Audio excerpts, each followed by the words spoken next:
Hey YouTube, Merry Christmas. I thought I would do something different today instead of just looking at GBL team. Earlier this week, I posted a couple times Ask Me Anything questions. So I thought, you know what, I've had the channel for 2.5 years. Some of you are new to the channel, some of you are old. I've dropped little nuggets about my life and all that stuff throughout this. So I was thought that Ask Me Anything, life, GBL. So I've got basically four categories: life, GBL, channel, and just other. So I'll timestamp below if you want. Just thought it'd be fun just to do something different and maybe get to know me a bit better for some maybe burning questions that you have had. Um, so life, let's just start with life here. So is it expensive to visit Canada? Yes. And the reason I say that is because Canada is just one of the largest geographic, like biggest, like land mass places in the world. To get just to put in perspective, to get where I am in Ottawa to the other side of Canada, British Columbia, it's about a 5.5 hour plane ride. It's like a multi-day drive. It's Canada's just very, very big. So how like everything here is kind of being hit with inflation. We're kind of tied to the US and everything. So um like food is kind of expensive now, groceries are expensive, houses are expensive, rent is expensive. So it depends. In the ending, it depends where you go. I think the problem is a lot of people visit the big uh, like cities: Toronto, Vancouver, Montreal. So those are generally more expensive anyway. So is it expensive? I'd say yes, just based on like being like a sort of first world country, and then getting hit with inflation, plus like just how large Canada is. This one's asked a lot. What do you do for work? Is it full time? And if so, how do you balance putting out daily content and being able to be a father? So, I am a senior analyst in the government. I have an economics undergrad degree. I have a master's in public policy. I work in sort of finance and project development of infrastructure projects. So that's my full time job. So it's anything from like helping develop like a project's business case to reviewing financial models to helping like program development, procurement, basically all the steps of a project. Full time, yeah, full time. I'm 10 years into my career. This is just a side gig. So how do I balance putting out daily content and being a father? So I've gone over my schedule multiple times. So this may be repeat for some of you, but my day is I wake up at 6 to 7. I wake up at 6 a.m. I do all my battles in the morning. On days that I go into the office, I catch the bus at 7. Work 8 to 4 in the office. On office days, come home for dinner. Have dinner with the family, and then I give the kids a bath and get them to bed by 7:30, and then I edit videos 8 to 10 and 8 to 9, and then I do videos 9:30 till 10:30, and then I upload and do YouTube and that. And then on weekends, I'm basically full time with the kids. So family, and on days I work from home 3 days a week. So instead of that bus ride hour, it's just spending time with the kids before we get to my daughter's just school. So that is how do I balance it? I mean, I balance it by don't doing anything else. It's just like GBL content, work, family. Like that's the only thing I have in my life right now, which is why I talked about like I'll talk about it like again, kind of like pulling back on some videos because there's no free time right now. So I'm like I used to love working out. I don't really do that. I just don't like have any hobbies or downtime. So that is kind of that. What kind of music do you like? What is your favorite artist? Do you play any instruments? I like music. I'm more of a rocker. I grew up on like the Rolling Stones and stuff. Big fans of like Linkin Park, Pearl Jam, Foo Fighters, stuff like that. So like those would be some of the artists that I like. Do I play any instruments? No. I got the athletic gene. I did not get the artistic gene. Are you happy? That's a really hard hitting question. I think yes, I'm happy, but I'm a very, very, very, very pessimistic person. Very glass half empty with cracks in it type of guy. So I'm also the type A personality that you can always be doing better. So am I ever truly happy? No, because I'm always striving to do like the next thing and getting better. So yeah. Was there any point in your life where you felt like giving up? Did you overcome it? Um, we're talking like seriously giving up like, like depression and suicide stuff. No. Um, there's times that I'm definitely down. There's times where I'm just like, you want to punch a wall, and I've never gotten to the point where like I can't get out of bed. So I haven't like felt like those issues of being down in your life. I've always been sort of like didn't have to really deal with any of that stuff. Again, there's times I'm tired, there's times I'm frustrated and angry, um, but I find like those are just kind of fleeting moments. So I think I've got it probably better than most people when it comes to mental health. You mentioned in the last video you played sports. Yeah, I did. What sports did you play growing up? Were you born in Ottawa? Where did you grow up? So I grew up in Hamilton, Ontario, which is about 45-minute drive from Toronto. It's Toronto, but Toronto for you non-Americans and I mean non-Canadians. I played everything growing up, so I was very athletic growing up. My main three sports I would say were soccer, golf, and basketball were my main three sports that I actually played like very, very competitively. In grade school, in my grade school, like if you were athletic, you were on every team. So um, I was on basketball, volleyball, flag football, like track and field, cross country. I did like everything. And then in high school, I was on the golf and soccer team. And then I tore my ACL in my third year of undergrad. ACL, MCL, meniscus. My third year of undergrad, had knee surgery, went back to basketball, tore it again, had another surgery, stopped sports overall, just play like softball and stuff. And then I had a third meniscus surgery. So I've had 3 knee surgeries. So I haven't really played sports in like 10 plus years now. Yeah, but I grew up in Hamilton and then I came to Ottawa for grad school and I've been here since. You do so much full time. Yep. My wife might be a super mom. My wife is definitely doing the heavy. Well, my wife is taking. She also works. So she does work full. She doesn't work full time right now, but she does work full time. But she's on leave now to be a stay at home mom for a few years while the kids are young. Are your kids into Pokemon? My kids are 4.5 and 2. So my daughter like knows Pokemon, but I haven't really got her into it. What does my wife think about the YouTube stuff, and how long have you been married? My wife is very supportive of the YouTube stuff. Yeah, she thinks it's like really cool and like so I did like just supportive overall. How long have we been married? 7 years officially. We started dating in 2012, so it's been like 11 and a half years already. They've been together. I think we've been married 7 and a bit already. When did you first get into Pokemon? Was it the show or did you play the original games? I think this is in the bottom part. I'll just I'll talk about that. I'll talk about that in the bottom one because that's that. At what age did you start a family? Well, I'm 36 now, and my oldest daughter is almost 5, so 31. When I know is the right time? How did you know your wife was the right one? So in terms of having like marriage, kids, so I like dated in undergrad. Nothing serious. My wife was actually like my first serious girlfriend, and I think it was I went to the point where I went away from what I wanted and went to what I needed, essentially, because I was always after I'm a very in general like quiet introvert person, and I always went after like the outgoing party girl because I'm like opposites attract, but like in reality opposites may attract, but like they do not work well together in relationships. I think my wife was like the first one where we actually like clicked on a lot of like our values and stuff. So I did an extra year in high school and undergrad, and then I had a 2 years master's program. So I didn't start work till I was like 24 full time. And then no, 26, 26, just 25 turning 26 was when I started my full-time career. So we got married a few years after that.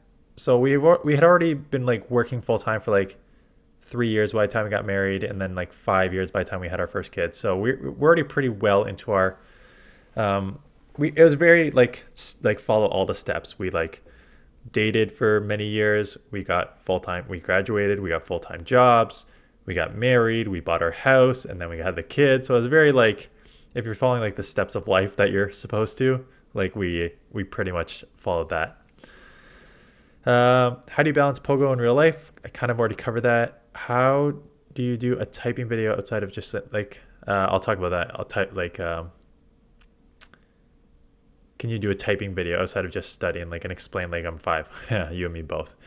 I try to play when I put my kids to sleep, so it's yeah. You mentioned the problem with balance being a full-time job. Yeah, after kids, stop comparing myself to you. What keeps you grounded? I think what keeps me grounded is when you're doing. So like my job can be stressful at times. Kids are the most stressful. Watching your YouTube channel struggle and grow at times can be stressful. So with so many different things going on, you really need to kind of pick your battles and pick what is important to you. So in general, there's a tier list, and it's like family and kids are one, and that is where 95% of my energy and worry go. And then although I work extremely hard at work and doing GBL stuff, it's one of those things where I actually don't like, not that I don't care, but it's not worth stressing about either of those, right, for me, so because they're not my main priority. So what keeps me grounded is actually just like focusing on like prioritizing what's important to you, and don't letting the small stuff just kind of go off your back. Like I see some of the stuff that people talk about on Twitter about the game and remote raid passes and all this stuff, and I'm just like, yeah, it sucks, but like, it's Pokemon Go. It's a mobile game that's like 7 years old. Like, who in the end, like, who cares? Like, quite honestly, like, who cares about this game? Like, there's bigger things going on in the world and in your life. Like, you should not have to worry about stuff like this. So basically, just find what your priorities are and prioritize, and don't sweat the small stuff. Kind of like I said, do you have other hobbies? Right now, I do not have other hobbies. Okay, Pokemon Go and GBL related. So what led you to Pokemon Go? Were you a Pokemon fan growing up, or did you start with Go? Okay. So my Pokemon life started with Pokemon Red, because again, I was probably like 10, 11 when the Pokemon Red came out. So I started with Pokemon Red. I got Pokemon Red. My brother got Pokemon Blue, so we can trade. So I played Pokemon Red, and I started. I beat it.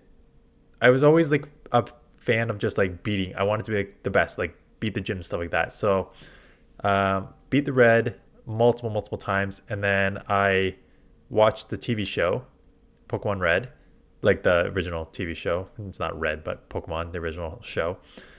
And then I did Gold.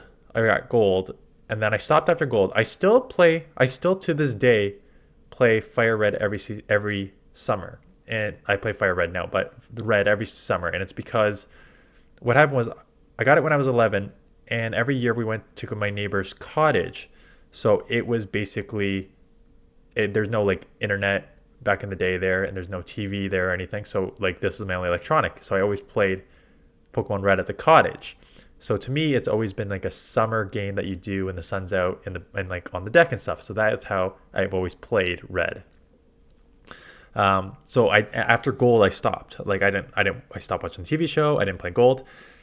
And then all my friends started playing Pokemon Go when it came out in 2016. I did not have a phone compatible. I had a BlackBerry at the time. So I did not have phone compatible. So I eventually got a phone that was compatible. And a guy at work actually like made me download the game in December 2018. So I could like raid with him and do stuff with him at the office. And that's how I started. What PvP changes would you make if you had the ability to? I'll talk about PvP in a second because there's a lot of PvP questions here. What is your favorite Pokemon in the game and why? In Pokemon Go game, I didn't actually. So if we're talking about the original games, my starting lineup was always, because Pidgey was one of the first ones, I always had like Pidgeot on my team. So Pidgeot, and Pidgeotto, and then like Kadabra and Alakazam. So like those two were always my go-to. So if those, like, you can kind of use Pidgeot in Ultra League here and Great League. Kadabra and Alakazam you can't. But those are like my favorite Pokemon growing up. In the game, I obviously like using Sableye, Ninetales, Togedemaru. How do you build your team for GBL when you look at rankings? How to choose lead, safe swap, closer? Do you change your teams if you don't go 3 out of 5? So There's a very big difference between how I build teams and how you should be building and using teams. I build teams because I need to showcase off a team a day, sometimes two teams a day for my channel. If I didn't have to do this, I would be like before I had my channel, I would be doing um, like find a team that works and grind it for like 3 to 4 days. I actually think that's how you actually grind wins. You find a team that works for you, and you grind with it. So how do you choose lead, save swaps, closer? There's, I mean, there is kind of a method. I mean, save swaps are those, like, just go to PV Poke and you can just kind of, there's actually a setting for lead, switches, and closers. Like, save swaps are the Pokemon that can, like, just really kind of stand with anything and do well. So, like, before, back, like, a few seasons ago, Medi with Psychic was just good as a save swap. Sableye was one of the best save swaps. Lickitung, like, these are just, like, Pokemon that are bulky, decently fast to get to charge moves, can flip matchups. Even in bad matchups, you have coverage. Like, that's a safe swap. Lead, I always like leads that had, like, one of my favorite leads to use all time was like Swampert. If you saw tons of my videos going back to like when I first started the channel, like Swampert was my lead like 90% of the, if I had Swampert on the team, it was like always a lead. And it was just one of those, like, it only has one weakness. It's such a hard hitting Pokemon. It charges fast, and that kind of sets you up for the late game, right? I like, and now you're seeing me like lead like Shadow Dragonite recently. So I kind of like putting harder hitting Pokemon on the lead because it allows me to kind of visualize how I'm going to do the rest of the matchup. So if you're in like a soft, if you have like a whatever, like a bulky Pokemon soft lead, win or loss, it just like is a little trickier to get to the end game. Like, they think about how the whole game's gonna play out. So I like those hard hitting like Swamperts and stuff like that, because I'd be like, okay, I know I'm gonna get to X amount of Hydro Cannons. I know I'm gonna win or lose this lead. I know how much damage I'm gonna do, that I can now visualize how I'm gonna play the rest of it. Do I look at rankings? I do look at rankings, but I also know, just having played 1,000, like I was gonna say 1,000 games, way more than 1,000 games, like 40, 50,000 games. I just kind of know what Pokemon are strong just based on having played with them all the time. Do you have any plateau points as you developed your skills in GBL? If so, what did you do to overcome and advance to where you are today? So it's interesting because I have been playing since season 1 of GBL, and back in the day, I didn't know what the hell I was doing. As you can, I still don't know all the typing matchups, but back in the day, didn't know typing matchups, didn't know counts. Just went with what I thought was strong based on what I thought was out there. Didn't look at any sort of PV Poke rankings, didn't watch YouTubers or anything. My buddy eventually pointed me to King, and then I started watching King. I think the 4 best technical explainers that kind of influenced my channel were King, Wallower, FP Sticks, and Tho.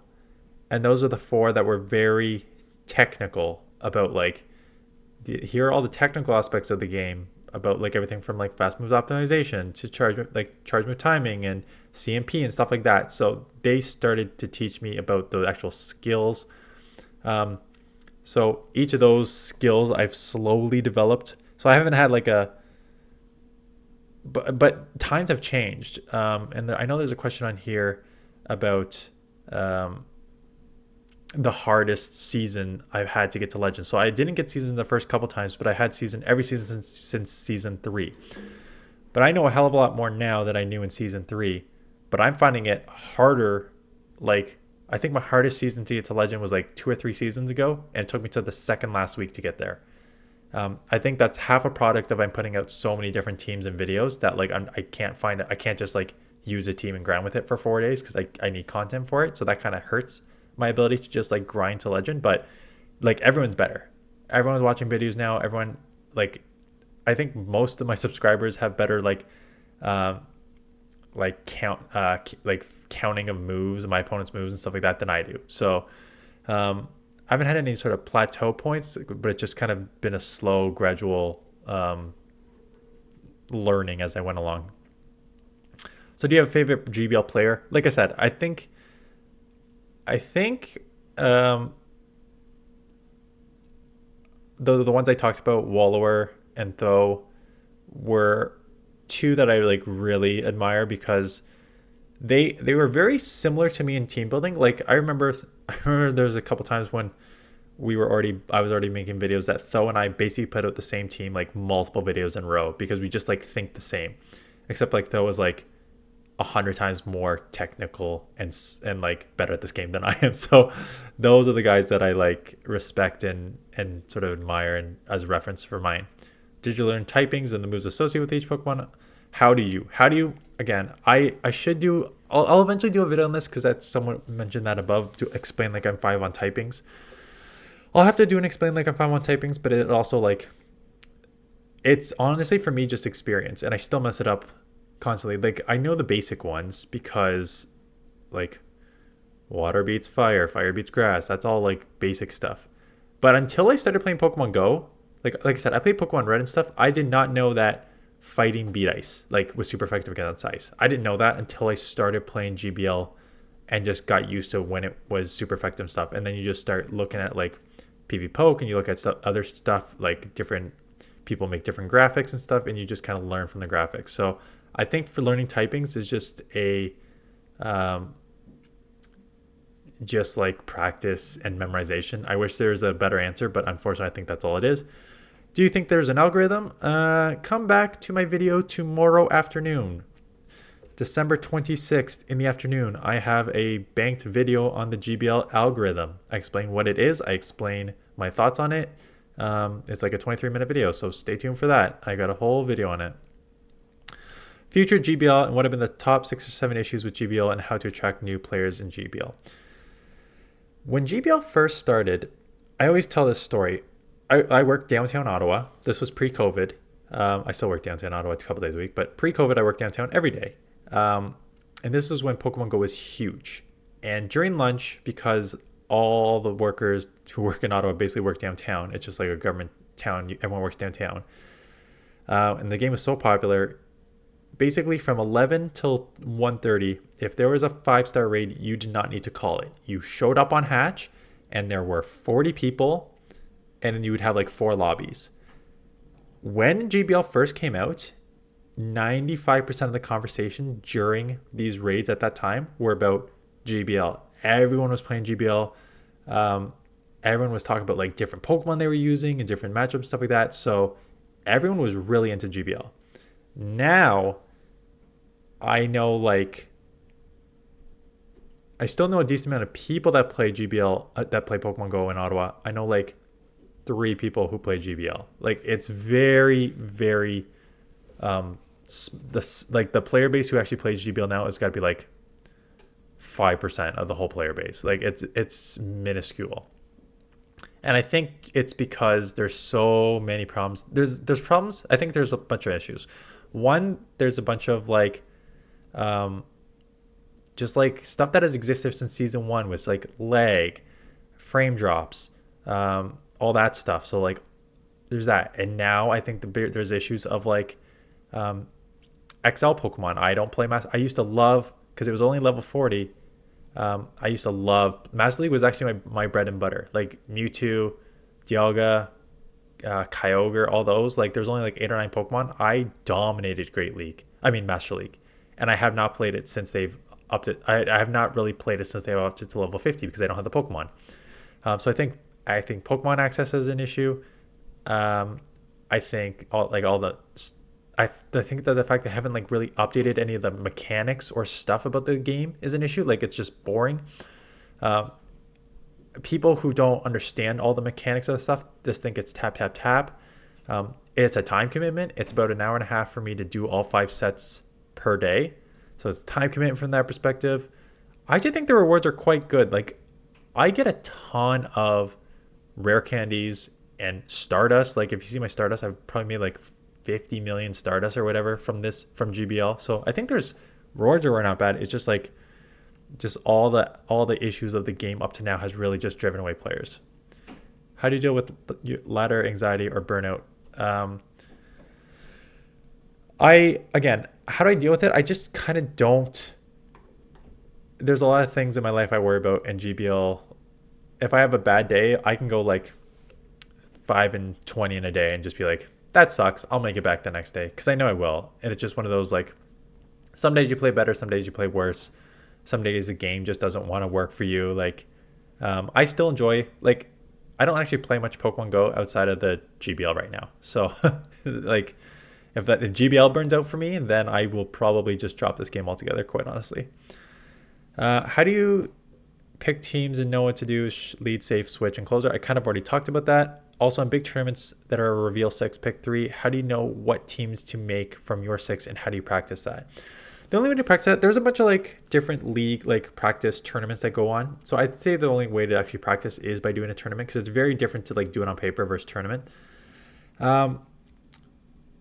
When your opponent reveals 6, there's a couple things that you can do. The first thing I always do is just like go through their Pokemon and be like, is there any of my Pokemon that are just like drawing dead against the majority of them? So if I have like a Charjabug and they have if they have, let's say like they have a Gligar and they have I mean they probably wouldn't, but if they have the Gligar on their team and they have a Clodsire on their team and they have a Steelix on their team, like they probably wouldn't, but it's just like, okay, this Pokemon is not useful at all. So like automatically chop it off and then just be like, okay, what are my best Pokemon? What Pokemon have the most matchup wins? What are my safest Pokemon? Like what can I use as a safe swap in this against their team? It may not be like a good safe swap normally, but what is a good safe swap in this? So like I just mentioned those, let's just say those 3 were on the team. It's like if I had Frostlass is looking pretty, like, I mean Frostlass is a good safe swap anyways, but like Frostlass is looking good against this teams or whatever, right? So if I have it on my team, so it just like kind of going through your opponent's team, looking at your team, what is just not usable, what is super usable, what is safe, what is going to have like needs to be like lineup dependent. Like, okay, this is good against a lot of his team, but I cannot see these 2 Pokemon, so maybe I'll go on the lead, and if I see it one of the first 2, then I'll safe swap, sort of thing. That's my thoughts on the show 6. Again, it's just practice. Your take on spoofers. Do you think Niantic will ever do anything about them? I don't think Niantic will do anything about them. They've shown they don't really care about going after those people. My take on spoofers is if it's not affecting me, I don't care too much. Where I care is if like spoofers like come in and steal gyms from me. If I'm going against someone in GBL who has like spoofed Hundos and XLs to get like the best Pokemon. I care about spoofers if they like spoof on like come in and steal Showcase. Like that's when I care. Do I care if spoofers are jumping around getting whatever Pokemon? If it's just theirs, like as long as they're not like selling their accounts or anything, like I don't really care, quite honestly. There's so many different levels of cheating in this game, like against the terms and conditions. Everything from like using like non Pokemon authorized like auto catchers, second accounts, and like a ton of people do all that stuff. So yeah, spoofers is probably like the extreme end of it, but as long as they're not like affecting me, like do whatever you want, sort of thing. As you're raising or lowering your elo and going through the different micro metas with a couple teams, at what point do you decide to change your team? For example, a 05 or a couple 2-3s or 1-4s. It's never just an 05. An 05 I can chalk up to being just a bad thing. If I give like a couple 1-4s, not even 2-3s. 2-3s I'll keep grinding if I know the team is strong. A couple 1-4s is probably a red flag. Because there's probably like more than one Pokemon that is like core breaking your team or causing your team problems. It's unlikely that you're going 1-4 multiple times and it's like just one Pokemon that you see like 8 times. And if it is, maybe you need to like address that Pokemon because maybe it's just like a Vigoroth in this cup that's everywhere that you need to address it. But it's probably like if you're going 1-4 multiple times, it's probably that your team comp is has some issues. What is your hottest take about the GBL? Okay. You want my hottest take? 1, check my algorithm video tomorrow. My other hottest take is if you have the Pokemon, let's say you actually have the access to all the Pokemon and you are willing to put in the time to do all your battles and you're willing to put in the time to learn the game mechanics, everyone should be hitting Legend. There's no reason you can't hit Legend. And I point back to Pokedaxi, who never took this game seriously, didn't really care, didn't play, just played for fun on his streams, didn't care about typings, didn't do game mechanics, and he was bad. And he has Panic train him for a season, and that season he gets expert, and the next season, without Panic even training him, he gets to legend. And that is because, and you go watch his videos, and it's because he now learned all the mechanics and does it properly. He counts properly, he knows his matchups, he knows when to get in and out, he knows all that stuff. And that's the thing. If you have the Pokemon, which again, having access to like all the Pokemon and the XLs, like that's a huge issue. Playing all your games, that is a huge time commitment. Learning all the typings and matchup and stuff like that, huge time commitment. Like this stuff is big time commitment. Don't get me wrong, but if you actually have the time to learn all that stuff, everyone should be hitting Legend because it's actually quite an easy game. Like that's my hot take, quite honestly. Have you ever thought about quitting Pokemon Go? Do you think you'll ever stop playing? I haven't had the real stop of Pokemon Go. Quite honest, here's the thing. If I wasn't making videos and then I just got super frustrated with GBL and quit GBL, I would probably stop playing this game. The only thing that's making me play this game is the channel and GBL. I still love GBL, quite honestly, despite its flaws. I play every set every single day. I enjoyed like the battling aspect of it. But if the GBL goes away or something like that, then I'll probably stop playing this game. This game I don't do much of this game outside of this. So the next question is, how do you find time to go out and grind for XLs? I don't. I've acquired XLs over time. You'll notice my Master League roster is pathetic because I barely raid. I'm a free-to-play player. You heard my schedule. Even I don't go out and grind. I just acquire over time. I focus on Pokemon that I need to walk. Like it took me like 6 months to walk Lickitung to get the XLs for Lickitung. You got to be smart with your trades, right? You should be keeping any XL Pokemon for Great League or an Ultra League. From Sableye, Lickitung, Medi, Ultra League Jellicent. You should be saving every baby Pokemon you catch and trading them for XLs. Like that is how I got the majority of them, and then walking them, like focusing on one and walking them. Yeah, that's how I get my XLs. Have you ever taken a break? No, I just answered that. You've gotten to like, yeah. So what season was your best and which season was the hardest? So my season that was the best,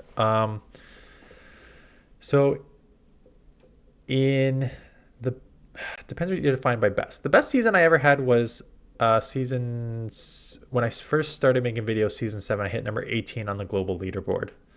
So that was my best actual season. I was at like 3,200, number 18 on the global leaderboard when that happened. And the hardest one, like I said, like 2 or 3 seasons ago, took me to the second last week to hit Legend. And it was just because like I would just like get to like, I remember just like getting to like 2,700 and I'd stay there for like 2 weeks. And then I get to like 2,850 and I stay there for 2 weeks. And then 2,900, stay there for 2 weeks and just like, holy crap. And then eventually they plowed through it. How do you handle tilt? Yeah, tilt's getting hard counter a few games in a row, or do you make dumb mistakes? I usually end up switching my team. Yeah, if you're on tilt, my rule of thumb is if I'm on like a 3-game losing streak, that it's either, I don't care if it's just like, if I'm hard counter 3 times in a row, it's just whatever. If I'm on a 3-game losing streak where I'm making like bad plays or like the game screws up, like the game crashes and causes me a loss, I stop for like half an hour. Just reset. Just take the half an hour reset, go do something else, and then come back. When you're on tilt, for those, it's like a poker term. On tilt just means like you get super frustrated and you start making dumb mistakes because you're so angry and you're trying to like make it back. So you make like stupid mistakes so that you normally wouldn't do. So just take, if you lose a few games in a row and you're making mistakes or the game crashed or something and you're frustrated, just like walk away for half an hour and then come back. Like turn off Pokemon Go. Do not play Pokemon Go for like 30 minutes.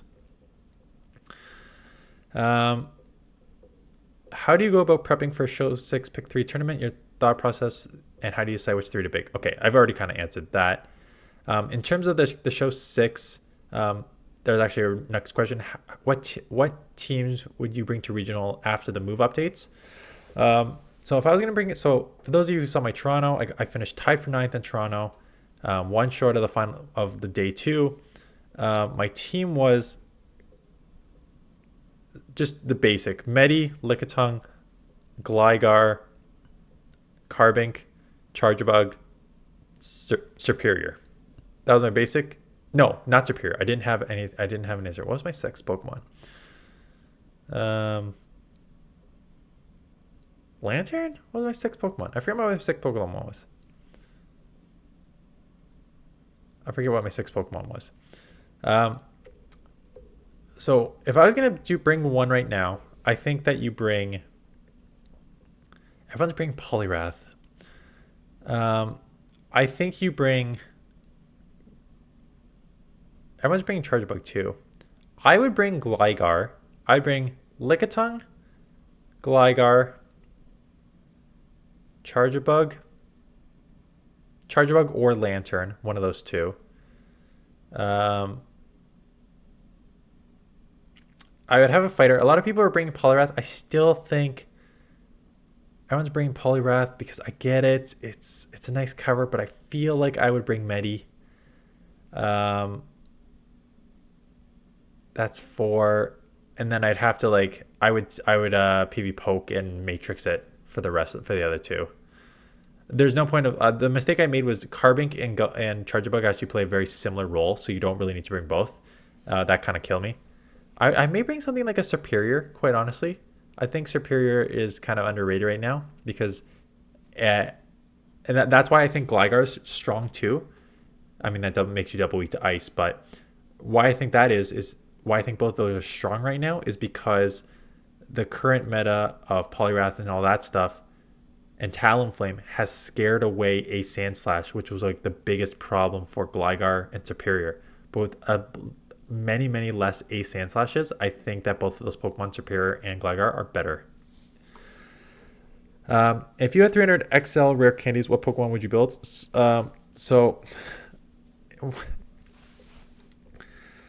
If you have XL Rare Candies, I'm at this point too. I have like 100 XL Rare Candies right now. And I feel like you should only be using those on Mythical. I feel like every other Pokemon comes back multiple times. You're going to have multiple times to get Lugia and Groudon and Kyogre and Mewtwo. I feel like you can get the XLs for those Pokemon just over time when they bring it back for the 3rd, 4th, 5th, 20th time. I feel like the Mythicals are probably where you want to spend your XL candies. Channel questions. What is your goal for the channel? Are you excited to be closing on 20K? What has been the coolest experience Pokemon Go YouTube has brought you? So I kind of went over my statistics in a video earlier this week because I've been putting out so many videos, like 2 videos per day for like 3 months now. My view count is like 100% higher than last year. My watch time is 100% higher from last year. My revenue is probably like 50 to 60% higher than last year. My subscriber count is, I'm filming this video on the 21st. I'm just short of like 19,000. My subscriber growth is evenish with the previous years. And I think that's a mixture of the GBL base is only getting smaller, it's not getting bigger. Just excitement in the game is waning. So there's just like there's no like the growth potential for this GBL specific only channel is limited. Like, and I know that. So my goals for the channel are just like keep grinding. I wanted to try and do, but again, you know my schedule, and I want to take a step back and like actually get. What's your goal for the channel? I want to do more collabs. I want to do more live streams. I want to do all this stuff, but it's like I also want to like take a step back from YouTube and just like start working out again and not make out 2 videos per week sort of thing, like per day. Like, so I don't know what my goal for the channel next year is. Very undecided. I'll probably keep doing similar to what I'm doing. But I don't know. Let me know in the comments below. It's the first time I'm going to ask a question. Let me know in the comments below what you would like to see for this channel. I'm open to ideas. If you stop making GBL videos, would you move on to another content or stop YouTube entirely? I had thought about doing like having two young kids and watching like Ms. Rachel and Blippi make billions of dollars. Not that I would do like content for kids, but I would do like maybe like a review channel for like kids products, something like that. Or I just stop YouTube entirely because I make enough money on my full-time job. I don't really, it's a nice side income here, but it's not like a needed. When's the collab coming? CallumonToast asked that. Whenever we somehow find an idea of what is a boring, meta, technical driven content combined with the super spice that's on your channel. I don't know how you combine that into a collab. Open to ideas. 5 years ago, would you thought you'd be making YouTube videos? Absolutely not. No, it never happened. How it started was, it's when I hit number 18 on the global leaderboard. I see these guys doing content, YouTube content for like thousands of subscribers, and I'm just like, I'm number 18 in the world right now. Why can't I do it? And that's basically how it started. I turned on the camera and started, and then started to actually get better in terms of like production and video and audio and stuff like that. Would you ever consider a different style of video where you attempt a playthrough of the main series? No, because I've only done Pokemon Red and Gold. So I haven't played the other games, so I don't even know what the other series be. I debate getting into YouTube. Would you recommend it? I've covered a couple different games, but Koa would be the main focus. Also is learning to edit hard. I mean, if you watch my videos, I don't really edit my videos. I edit my videos in terms of like, I edit the battles and I edit typings and put all that stuff on the screen there. But for me, it's just like, I start the video, I start talking, I start the battles, I comment on the battles and whatever random stuff I comment, and I stop the video and upload. Like, I actually don't do a lot of editing. All those people like Pokedaxi and stuff like that, they do a lot of editing. So there is the editing game if you want to go that route. I think GBL is probably easier to not have to edit. Yeah, I think GBL is interesting. It's interesting because I'm subscribed to some content creators who like focus on how to build up small channels and stuff like that. And I've actually looked at like other GBLers videos, and I looked at like the people who are trying to build channels, small gaming channels, and I have quite honestly had a much easier time getting subscribers than I think the average YouTuber would. And I think there's two reasons for that. I think the first one is my first two videos were I hit legend and I hit number 18 on the global leaderboard. And those are two, and when you're new to YouTube, YouTube tries to push out to learn who your audience is. They will push out your videos to a bunch of people who like similar content. So they'll push out your new videos to all the people who are watching GBL to see if they'll click. So when you have your first two videos be I hit legend, I hit number 18 on the leaderboard, it's a lot easier for people to be like, oh, okay, I want to see what this guy's talking about. So that helped. I also do a lot of promotion. Like in the early days, I did a ton of Facebook and Reddit and Discord promotion. So that helped. And then thousands and thousands of subscribers have come from collabing with Pokedaxi. And that is just being lucky that I was already friends with him in the game before he even started his channel, I think, quite honestly. So like when actually we were already best friends in the game when his channel had like 10,000 subscribers. And so we were like talking, and then I started my channel and I asked him a bunch of questions and we collabed, and I've definitely had thousands of subscribers come from the collabs we've done on his channel. So that has helped me there. So between all those things, I've definitely grown at a rate that is probably higher and faster than if you're just starting from scratch now. So take that in consideration, that it may be a very, very, very slow grind. Like there's a lot of GBL content creators who have 2, 3, 500, 1,000 videos that are like 1,000, 2,000 subscribers, 6,000 subscribers. Like I know at 19,000 subscribers, as this is a side gig for me, I know I'm like one of the most consistent, like higher viewed GBLers on YouTube right now, which is kind of funny when this is really just a side gig for me. So what caused you to make videos? Kind of like I said, just I hit number 18 on the global leaderboard. I thought, like, why not? Everyone else does this. Why can't I? And do you think you'll ever go pay to play to cover Master League? Nope, I will not. I will be free to play forever. I do have 95 green passes from just buying boxes and getting coins from gyms.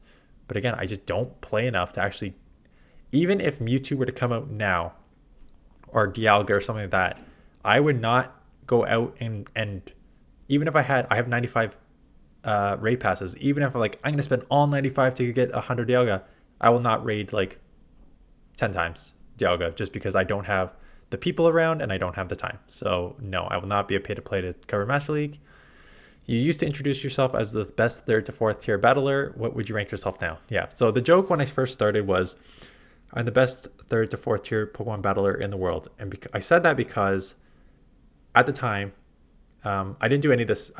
I don't count. I still don't really count.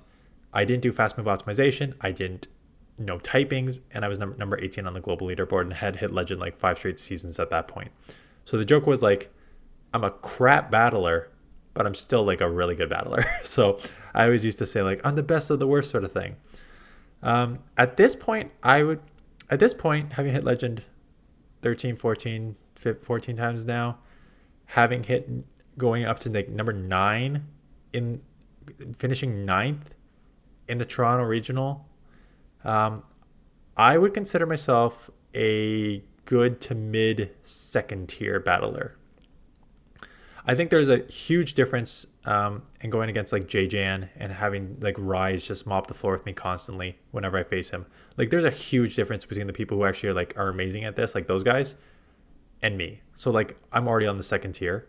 But for 2nd tier battlers, I think I'm probably on like the higher end of the 2nd tier battlers because I've shown like at the Toronto regionals, like I beat a lot of good battlers to get to the winners A finals. I'm 2nd tier because I still don't like count and know all the typings. If I like mastered that, I think I would be like super high 2nd tier, bottom 1st tier. But who's got the time? Okay, final questions that are sort of other. NFL or CFL? I prefer to watch NFL. Sorry, CFL. Like Canadian Football League CFL is a Canadian Football League. It's just not good. The talent's just not there compared to the NFL.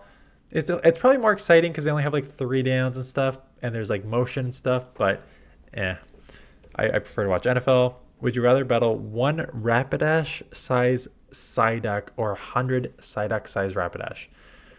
How big is Psyduck? I feel like 100 Psyduck Rapidash would still be a freaking lot of Rapidash. I feel like 1 Rapidash Size Psyduck would probably be easier for me. Favorite game genres outside of Go? So I don't really play. So my history of games is pretty limited, quite honestly. Like I played, like I said, the Pokemon Red and Gold. I had an N64 growing up, so I did like all the games there, Legend of Zelda, Super Smash Bros, Mario Party, all those. My brother got like a PS1 and PS2, so we mostly played like FIFA together, but I didn't really play. I haven't got anything past the PS2. Like I don't really play games. I don't really do many games outside of that. Have you ever experienced a paranormal experience or anyone in the media family experienced anything that can't be explained? Yes. I saw this. I'm just like, I know exactly the scenario. So when did my grandma die? I was probably like 13 or 14 when my grandma died. So she passed away. She gets buried. Like 4 or 5 weeks later, I have a dream. And the dream is like I'm talking to her. I'm just talking to her. I can hear her voice so clearly. And we're just talking. And I wake up and I'm like, that's weird. Like I know she just died like 6 weeks ago. But like that just seemed like very vivid for some reason. And I go downstairs and my mom is holding a envelope that's basically said, just got this, the tombstone for her grave is like, for my grandma's grave is ready. And I'm just like, whoa, that's I was just like quite it's probably just a coincidence, but I was like, that's interesting. What's your favorite type of food, specific dish? So my background is Italian, so I think like my mom's lasagna is amazing, stuff like that. But in terms of like food that I can't cook, any sort of like pad thai, like I like the Asian flavors. So like pad thai, stuff like that is my favorite type of food to get. Are you ready for the holidays? Do Canadians celebrate Christmas? Yeah, I think most Canadians celebrate Christmas. I do celebrate Christmas. Yeah, trees ready. My wife has thankfully done. I'm so bad at it. My wife has done all like the shopping and stuff. Um, so she's really pulling through the holidays together. But yeah, we're ready for Christmas. Have you ever dunked on your kid's hoop? That hoop. Have you ever dunked after winning a sweaty matchup? I've definitely.